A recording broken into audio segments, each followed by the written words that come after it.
Hello, my name is Richard Doughty, and I have lived in Greeneville for many years. In fact, my family has lived here for over 200 years. Our town, Greeneville, which was established in 1783, is one of the most historic places in the United States. Of course, we're the home of President Andrew Johnson, the 17th President of the United States, and many sites have been preserved here, which are on what we call a walk with the President.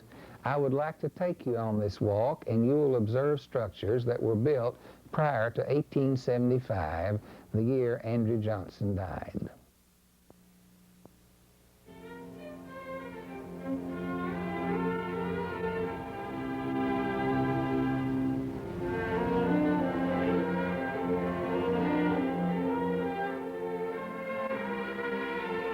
The site of our 17th President's early life and work, and the place where many spirited debates occurred.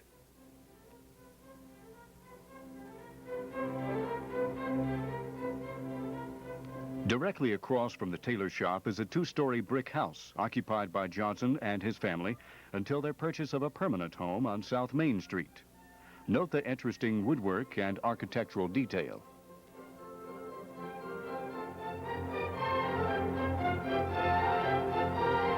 Greeneville's earliest cemetery, dating from the 1790s. Notable persons buried here include Dr. Hezekiah Bolch, Dr. Charles Coffin, Valentine Sevier, William Dixon, Mordecai Lincoln, Dr. Alexander Williams, and Blackstone McDaniel. Interred here are soldiers from 4 of America's wars: the American Revolution, War of 1812, Mexican War, and both Union and Confederate soldiers from the war between the states.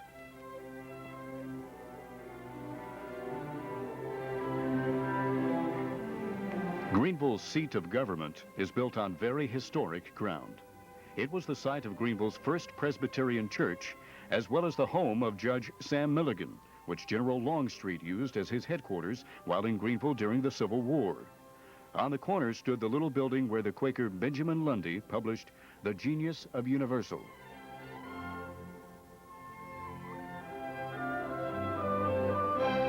This is a replica of the capital of the state of Franklin when Greeneville was the seat of government from 1785 to 1788. Nearby is the historic Big Spring, source of Richland Creek, which prompted the pioneers to settle Greeneville around 1780 and served as the major water supply of Greeneville for over 150 years.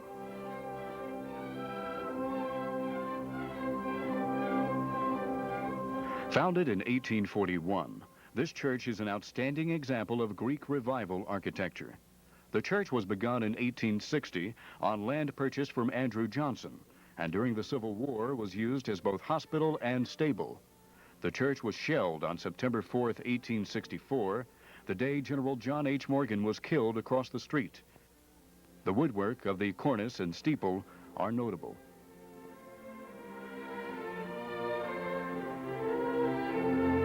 This white frame church, designed by George M. Spencer, was completed in 1850 and dedicated by Bishop James H. Doughty. The congregation was formed in 1842. The interior is noted for the walnut woodwork and pews, slave gallery, and the oldest organ in the state of Tennessee. General John H. Morgan hid in this church before his death on September 4th, 1864.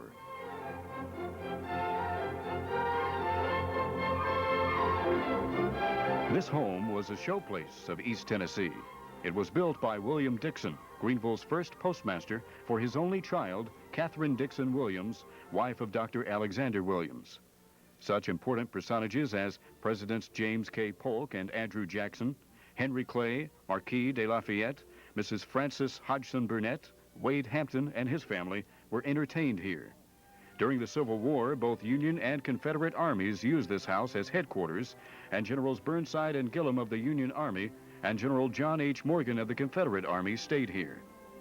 The gardens surrounding the house embraced an entire city block, bounded by Main, Depot, Irish, and Church Streets.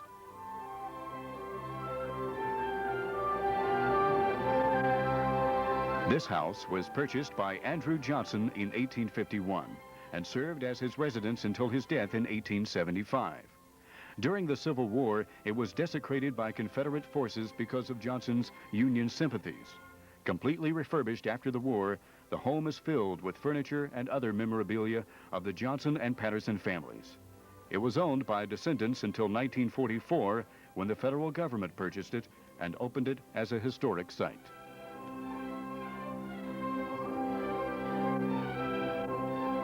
This two-story brick residence was begun by Dr. Josiah Clausen in 1810 and added to by James P. McDowell in the late 1840s. It was occupied by the McDowell family until the Civil War and then became the residence of William R. Brown. It's an example of federal architecture with Greek Revival influence.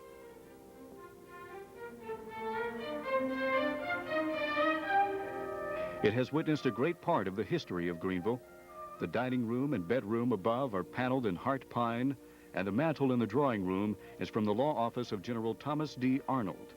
A succession of owners include Valentine Sevier, William Dixon, William M. Lowry, Andrew Johnson, Mrs. John C. Marshall, W. H. O'Keefe, and the late occupant, Mrs. E. O. Susong.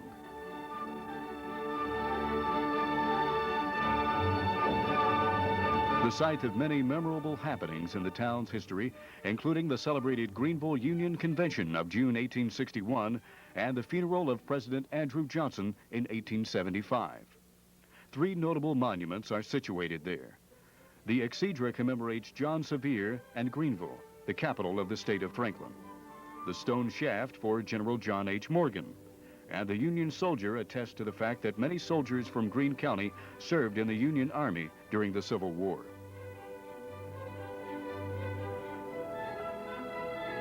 This is a beautiful example of federal architecture dating from 1848. The congregation is the oldest in Greene County, first called Mount Bethel, then Harmony, and now First Presbyterian, and dates from 1780. Tradition holds that Dr. Samuel Doak preached to the pioneers at the Big Spring, and Dr. Hezekiah Balch became the first settled pastor in 1783. The walls and columns are from the 1848 building, but the steeple and other parts date from 1928, the year a disastrous fire swept the building.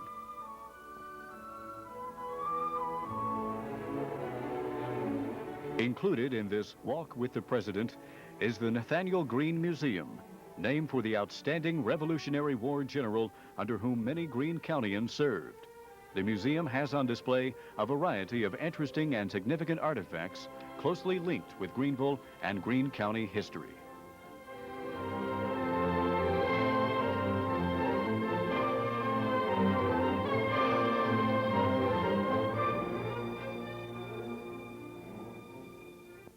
I've taken the Walk with the President many times myself, and I hope that you have enjoyed this tape and have noticed the sights to be seen in our own town of historic Greeneville.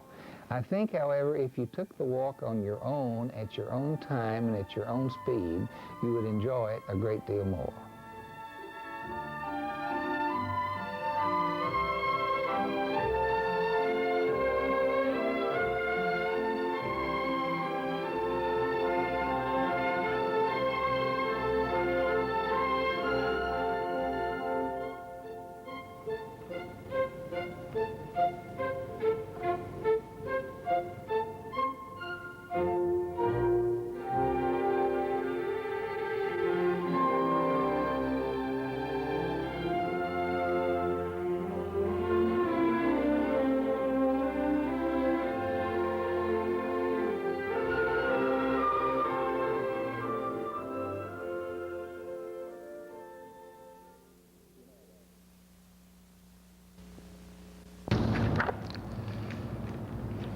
History.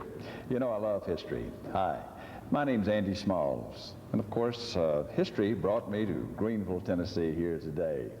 You know, whether you get your history from a book like this one or actually visit the places of historic value in Greene County, such as Nathaniel Greene Museum, where I am today, or perhaps the Andrew Johnson home, regardless of where you get your history, it's all around us. It abounds here in Greene County, in Greeneville, Tennessee. But you know, one of the best things about history, I think, is not just the places of historic value always, but kind of talking to some of the people who really lived not only that portion of the history, but have fond memories of different times, of different happenings, and things that we take for granted, that they know the real story behind how it all really came about. And all of that makes a part of the history here in Greene County. Now, we're fortunate that there's some of those folks still around. And while I'm surrounded here with artifacts of history dating all the way back into the 1700s, you know, there are a lot of people still around that we can have share these memories with us, such as Oscar Jenkins Sr.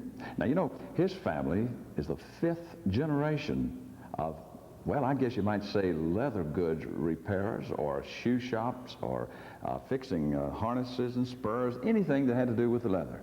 Now, you know, a lot of young folks would gather around the barbershops to learn of the stories of the tales from their elders and around the old general store. And everybody had to have their shoes repaired or their harnesses for their livestock. And that's why this gentleman, Oscar Jenkins Sr., has such great memories that he's now going to share with us.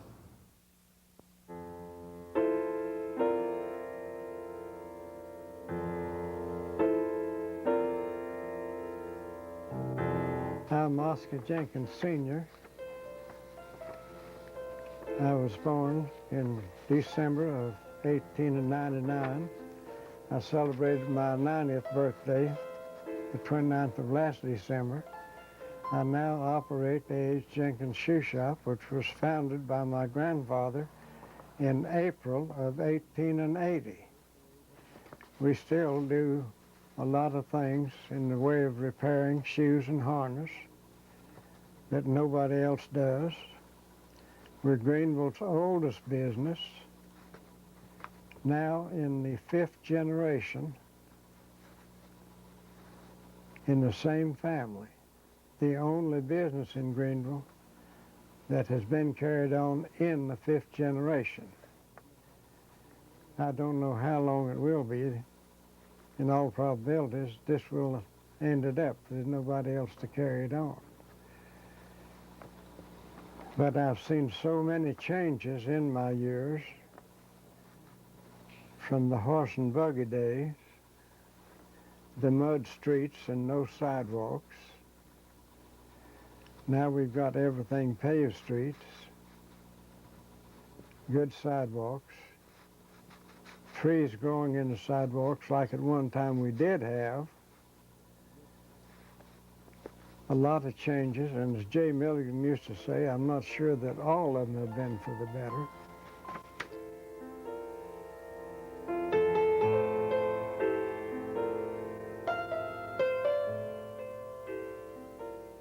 In the year 1900, the next thing above where we are presently located was what was then a bowling alley operated by a fellow named Jim Stevens. Then we got on up to what is now the lower part of the Greene County Bank, and an old colored fellow by the name of Briscoe had a little grocery store and a restaurant. He was colored, but he had very good food, and a meal was 25 cents. And a very interesting thing happened. He'd always say, all you can eat at noon for a quarter. Well, some of these boys from out on Lick Creek said they was going to break Uncle Bill from giving you all you could eat for a quarter. And 3 of them came in one day, and they had just a little too much to drink. But anyway, they threw down their quarter and said, Uncle Bill, we want all we can eat today. And he set out food for them, and they ate it, and he gave them more, and they ate it, and give them a little more, and they ate it. Uncle Bill gave them back their money and said, boys, I'm going to give you money back if you'll just leave. Then,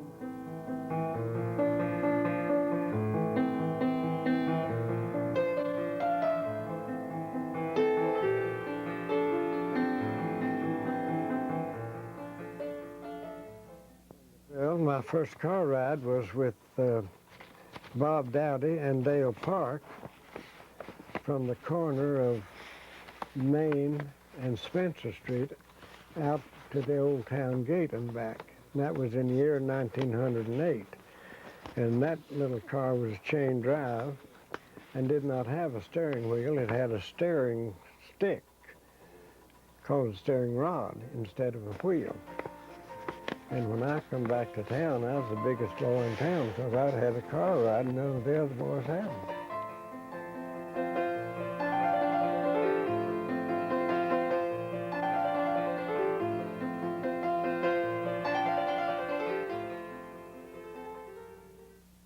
Oh, I was working in the shop when I was only 7 years old, before and after school when I first started come in here.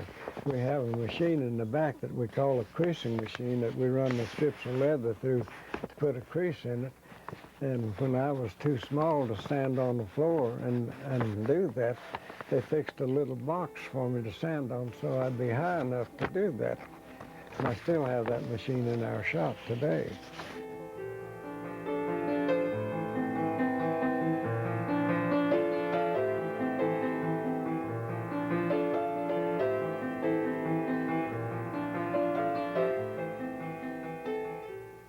We made anything that you needed for the horse in the way of work harness or riding equipment. I have a saddle that my father made in the year 1908 for Ms. Charlie Lovett.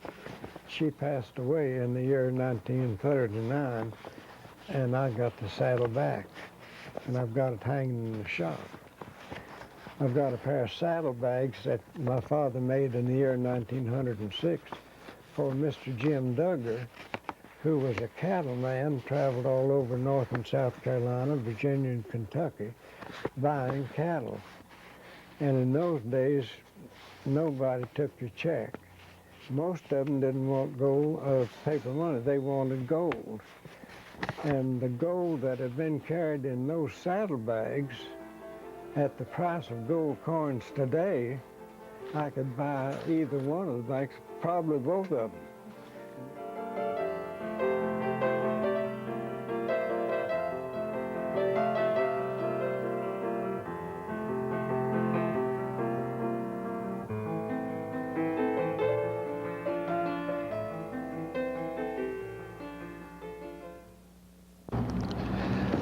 Thank you, Oscar. Boy, that was interesting. You know, I could listen to this guy talk all day long, and I wish that we had more time on this particular segment to do more with Oscar. But I'll tell you what, we've got another gentleman coming up that's also very, very interesting, Ralph Finney. Now, Mr. Finney is indirectly, you might say, related to Andrew Johnson, to the Andrew Johnson family through marriage.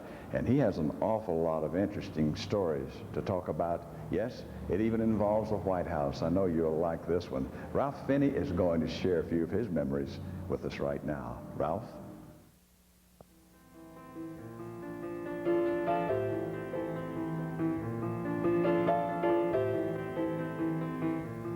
My name is Ralph Finney.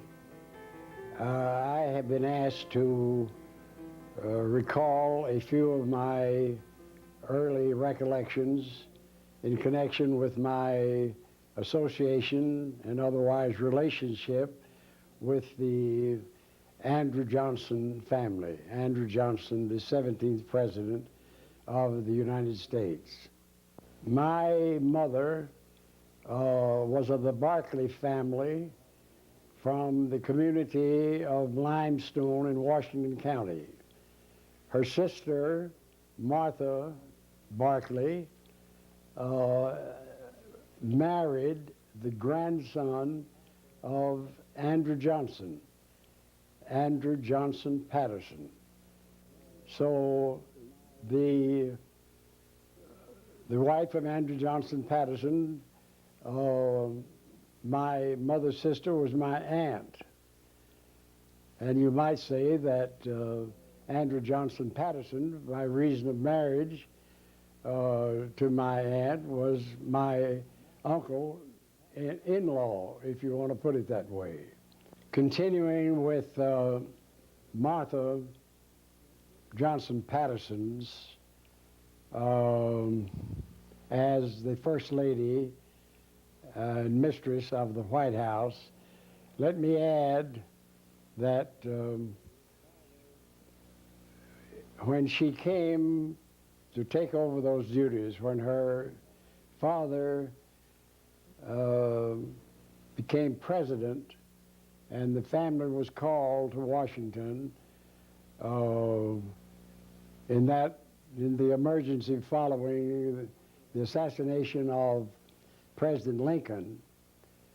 She was quoted as saying that we are plain people from the mountains of East Tennessee, and we hope that too much will not be expected of us. A note of interest that has often been mentioned to emphasize the plain family that they were, unaccustomed to any life of luxury or prestige that most presidents and families have enjoyed. They brought their family cows, 2 cows, as I recall, so recorded, from Greeneville to Washington, and they grazed on the White House lawn. I doubt if that was ever repeated by or preceded by any other president. And let me also add that her fitness, that more or less graciousness that she developed came about a great deal through her association with Mrs. James K. Polk. Martha attended Georgetown University in Washington, and during the term of President Polk, the 11th President of the United States, she was a frequent visitor at the White House.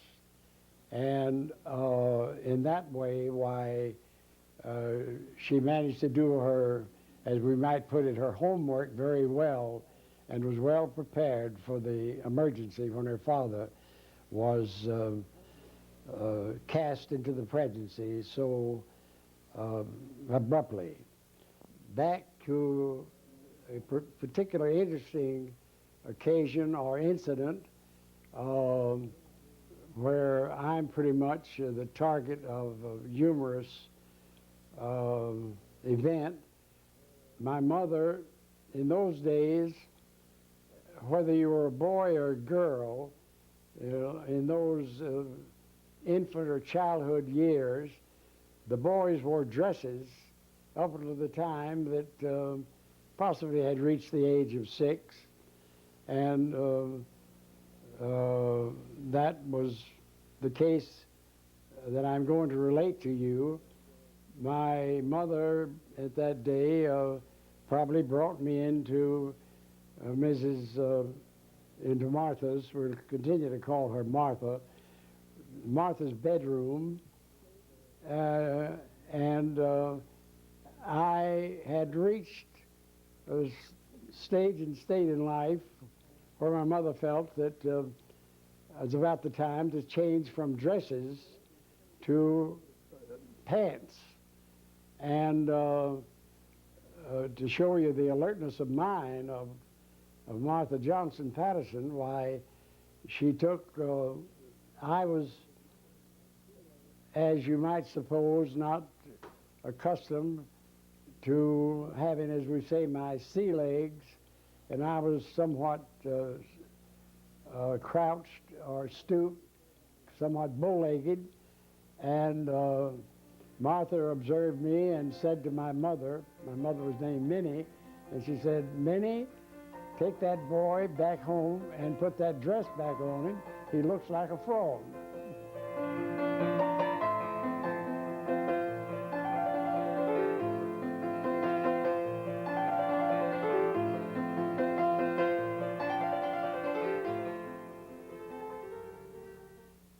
The president's family, immediate family, consisted of 3 sons and 2 daughters. And their final resting place is here on Monument Hill. The in-laws the husbands of the two daughters are also buried here, and their descendants. The final Johnson descendant to be accorded this honor and this final resting place will be Margaret Johnson Patterson Bartlett, who is the closest living relative, now a nursing home patient here in Greeneville.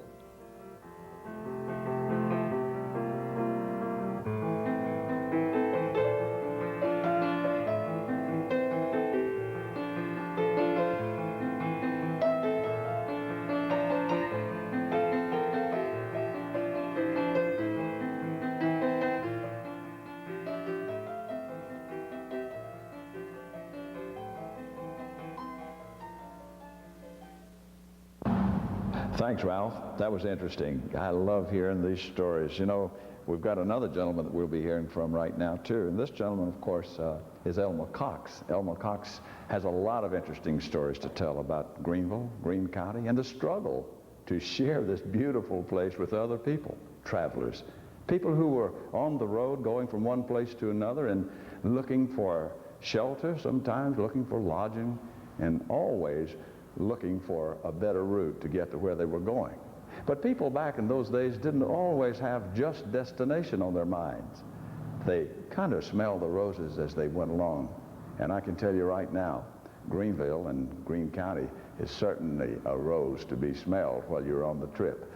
This gentleman, Mr. Elmer Cox, is going to share with us now, how did all of this come about? How did people discover Greeneville? How did they find Greene County? Elmer?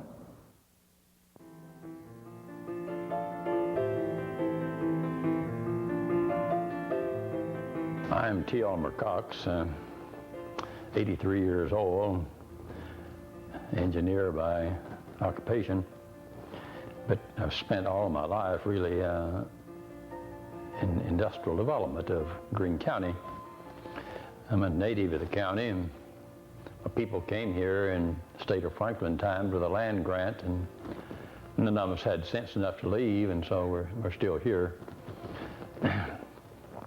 Helen, I guess to discuss some of the things that I have seen and engaged in, we might begin with some tourist development that in the beginning and the formation of our first Chamber of Commerce.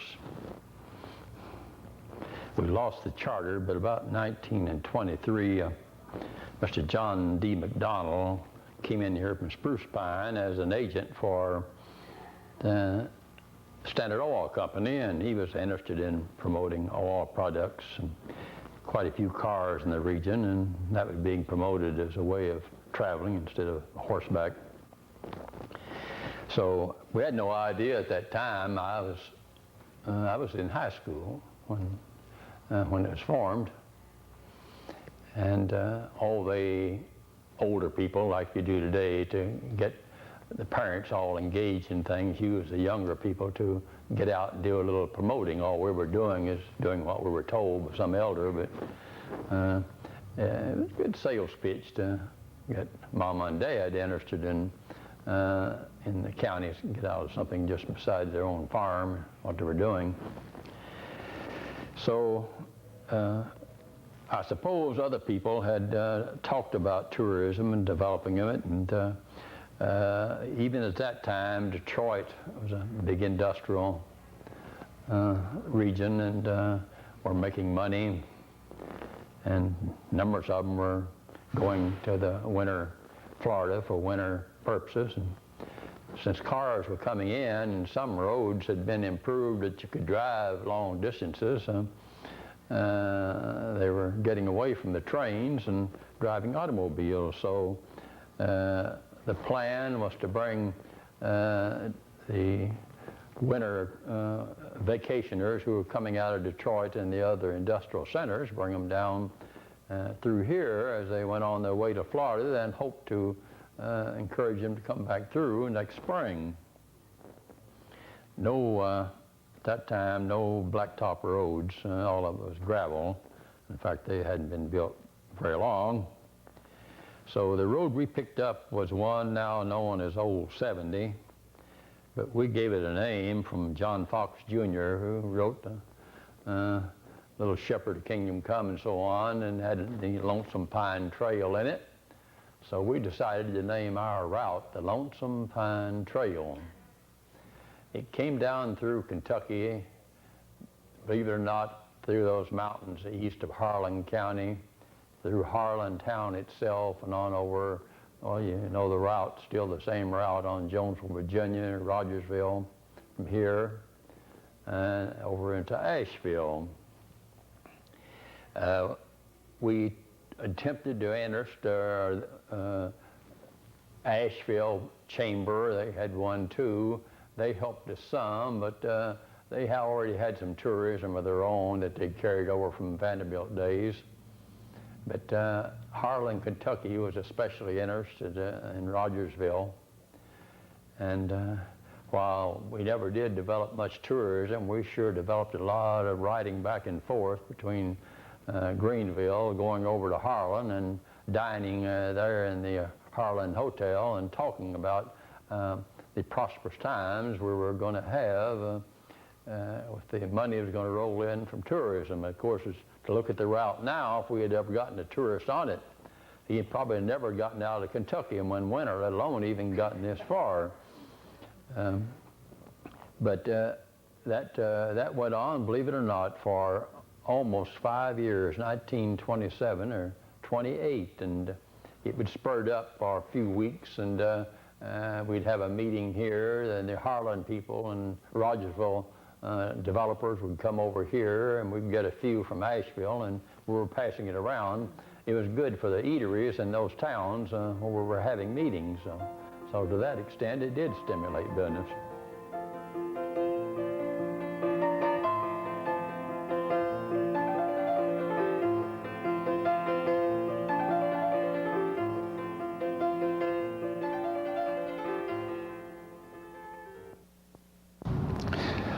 Thank you, Elmer Cox.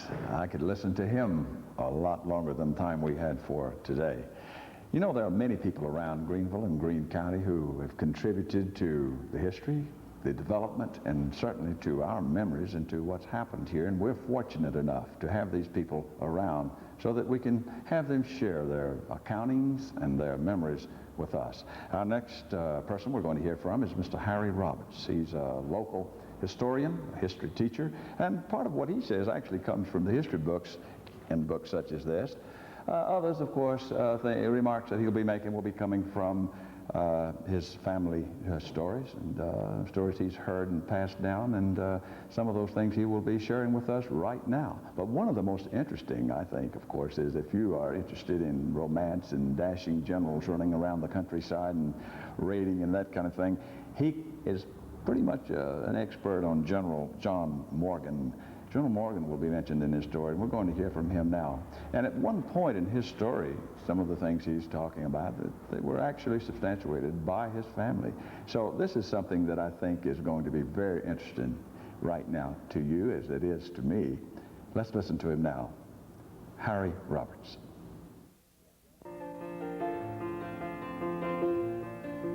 Well, the account of General John Hunt Morgan is certainly one of the most dramatic and probably the most romantic episode in the Civil War. If what people have told, and many people believe, was actually true, there's been nothing like it in the history of the United States. He was born in Huntsville, Alabama, was reared in Lexington, Kentucky, and turned out to be a Kentucky horseback riding young dandy. When the war came, he organized a company of cavalry, using, of course, fine Kentucky horses, and they did a great service for the Confederate Army. He and General Forrest, Nathaniel Bedford Forrest, were the two outstanding cavalrymen in the Confederate Army.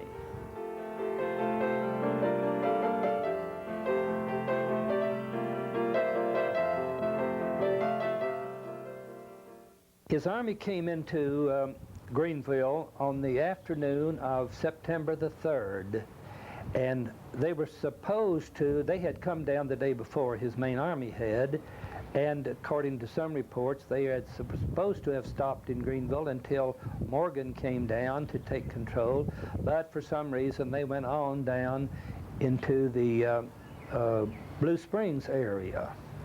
Well, Morgan then came down in the afternoon of September the 3rd.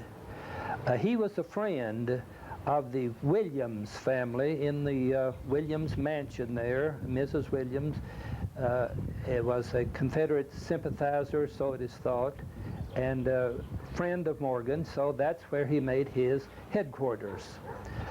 Now, the great mystery, one of the great mysteries about the war and about General Morgan has been how did the Union Army under General Gillem in Bull's Gap, how did they know that General Morgan was in Greeneville? Well, to make a long story short, they didn't know it.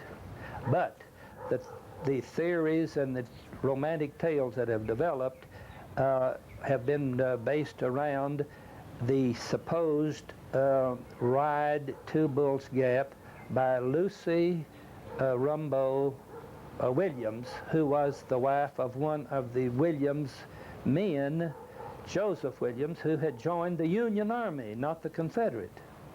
But she was living there in the Williams home with Mrs. Williams, even though Joseph was in the Union Army. Well, Morgan came into Greeneville that afternoon, and no sooner was he there and settled in until a terrible rainstorm arose. And this is one thing that has not been exaggerated, I'm sure, and one thing that all reports agree on, and that is that it was a terrible rainstorm, thunder and lightning, that evening and that night. Now, since Morgan and his officers, his men, were going to be at the Williams homestead for overnight, of course they wanted a big, fine big supper and breakfast for them. So Lucy Rumbold Williams supposedly got on her fine black horse and left the place. So the rumor developed and has persisted that she rode the horse through the terrible storm and lightning all the way to Bull's Gap to tell General Gillem that Morgan was in Greeneville at the Williams home. But this, I feel sure, is definitely a mistake. You see, the Williams family owned a farm, a large farm out in the old Asheville Highway where the tobacco experiment station is, the old Williams homes out there. I think the Williams heirs still own that farm out there. Anyway, they owned a big farm out there, and Lucy, I think, rode her horse out to the farm to get produce and meat and stuff for the feed the officers, Morgan and his men. Well, after she arrived there, the storm was so bad that they convinced her that she should spend the night and not try to come back in Greeneville that night, which she did. Now, one source of my information for this is Mrs. Piper. Her family was living, her grandparents were living there on the Williams farm at the time of the Civil War. And she told me that her grandparents had handed down the story that Lucy definitely came there to get produce and food, and that they convinced her that she must spend the night, and she did. So that accounts for the fact that she rode back into Greeneville the next morning at about the same time that the Union soldiers came up and captured Morgan.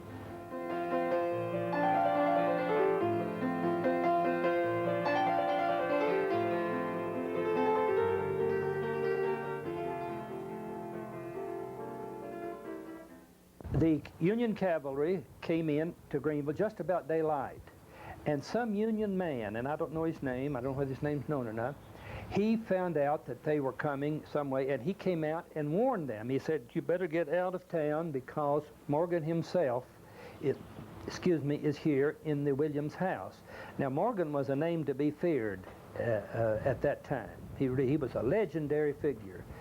And so, but instead of their saying, well, we'll get back because we're afraid of Morgan, they said, we'll just go in and see Morgan himself.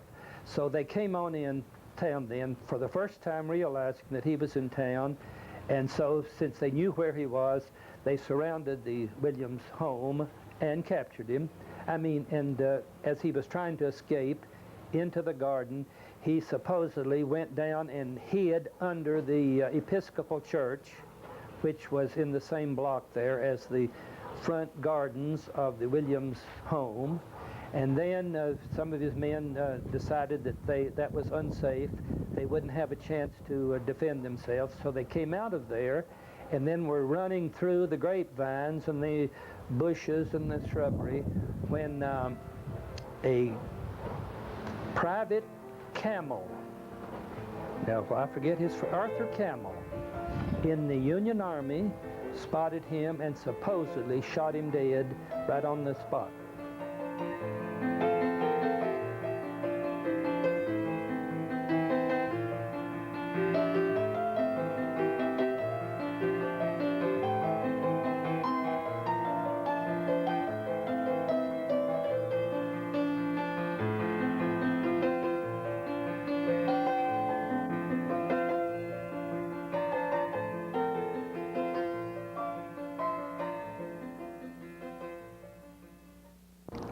Well, thank you very much, Harry. We want to thank all of the gentlemen who appeared here today talking and sharing their memories of Greeneville and Greene County with you and, of course, with me. I certainly enjoyed it. My name is Andy Smalls, and it's been my pleasure and privilege today to have had a part in this. We heard from Oscar Jenkins Sr. first, and then, of course, Ralph Finney, Elma Cox, and you just heard from Harry Roberts. That about closes the book on what we're doing here today in Greeneville and Greene County, but it doesn't close the book on Greeneville and Greene County. It's here, beautiful and vibrant, just waiting for your visit. Thank you.